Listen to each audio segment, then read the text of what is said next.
Si vous vous donnez le plein droit de grandir dans ce qui vous appelle, eh bien l'autre pourra trouver dans son cœur de la place pour vous accorder cette croissance et puis grandir à son tour. Et parfois c'est l'un et parfois c'est l'autre qui mène la danse. Donc tout ça est très très loin évidemment du confort que l'enfant voudrait bien, c'est-à-dire l'absence de conflit, l'harmonie, le fait de vivre le couple que pour les bons moments. C'est tellement une illusion parce que nous sommes venus pour avoir des problèmes. C'est ce qui fait de nous des héros. Apprendre à m'exprimer dans ma vulnérabilité aussi, ça aussi c'est une caractéristique de l'être divin. Hein. Et ça, c'est vraiment très, très important. C'est au lieu de partir dans, ben, puisque tu ne veux pas me le donner, alors je te déteste, etc. C'est juste, je m'exprime dans ma vulnérabilité. Et d'ailleurs, c'est la thématique pour le troisième pôle cette année.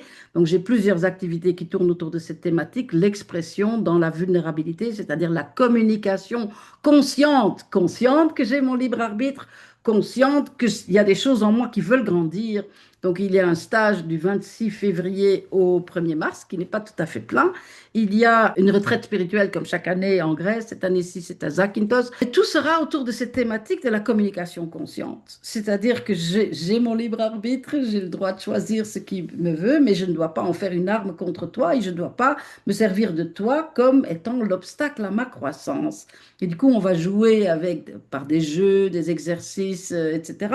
Et puis les frustrations de la vie quotidienne, n'est-ce pas? Même si j'ai l'impression que mon émotion découle de quelque chose que quelqu'un a fait, mon émotion est à moi. Donc c'est chez moi. Je suis en résonance vibratoire avec cette chose.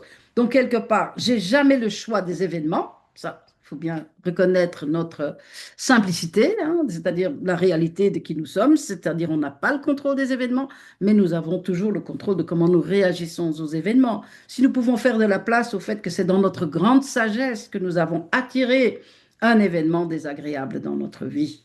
Hein. Donc je suis à 100% responsable de tout ce qui est dans ma vie. Parce que réfléchissez, si vous voulez que ce soit l'autre qui est responsable, alors vous n'avez plus le contrôle. Hein.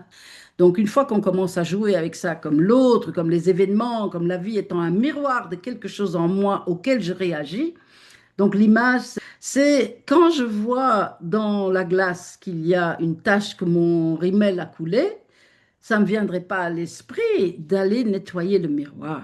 Vous comprenez? S'il faut que je regarde, en fait, j'ai une tache, mais c'est sur ma face qu'il y a une tache. Et c'est là que je peux la nettoyer.